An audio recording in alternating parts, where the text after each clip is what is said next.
এরপর অনুরোধ করছি তুফানগঞ্জ মহকুমা এবিআরএসএম এর সভাপতি মাননীয় প্রবীর বর্মন মহাশয়কে তার আসন অলঙ্কৃত করবার জন্য।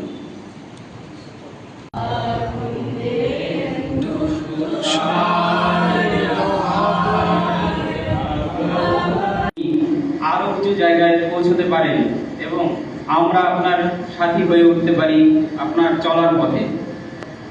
আজকে যে দ্বিতীয়বারের জন্য ধারাবাহিকভাবে আপনি তুফানগঞ্জের বিধায়িকা নির্বাচিত হয়েছেন ভারতীয় জনতা পার্টি, তার প্রথম পথ চলা ডক্টর শ্যামাপ্রসাদ মুখার্জির হাত ধরে আমরা সবাই জানি 1951 সালে।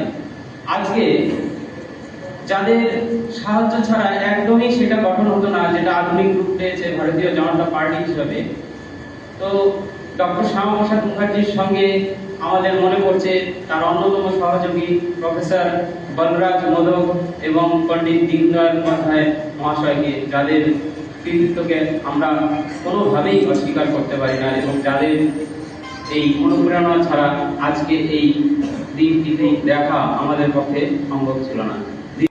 যার জন্য 5 মিনিট হলেও আমাকে অনেক জায়গায় পৌঁছতে হয়েছে।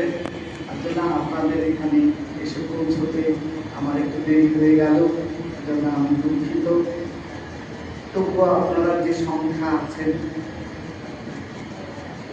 সেটাই ভেবে আমার ভালো লাগছে যে দীর্ঘক্ষণ থেকে আপনারা এখানে সারদা শিশু তীর্থ অপেক্ষা করে আছেন।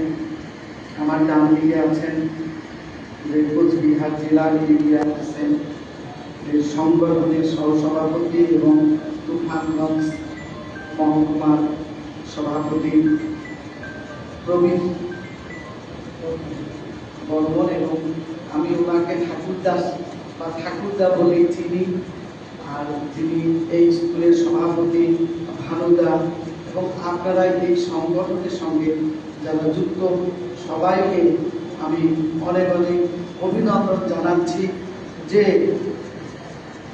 এবার আমরা সকলেই জানি যে মরণ বাঁচন লড়াই ছিল।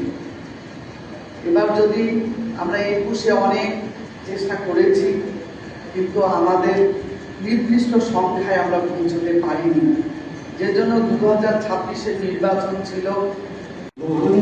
উপস্থিত হয়েছে জেলার সহসভাপতি ঠাকুরপ্রসাদ নাথ এবং আমাদের সংগঠনের সকল শিক্ষক শিক্ষিকাবৃন্দ, সকলকে উপস্থিত থাকার জন্য অসংখ্য ধন্যবাদ জ্ঞাপন করছি। আজকের এই অনুষ্ঠান এখানে সমাপ্তি ঘোষণা করলাম।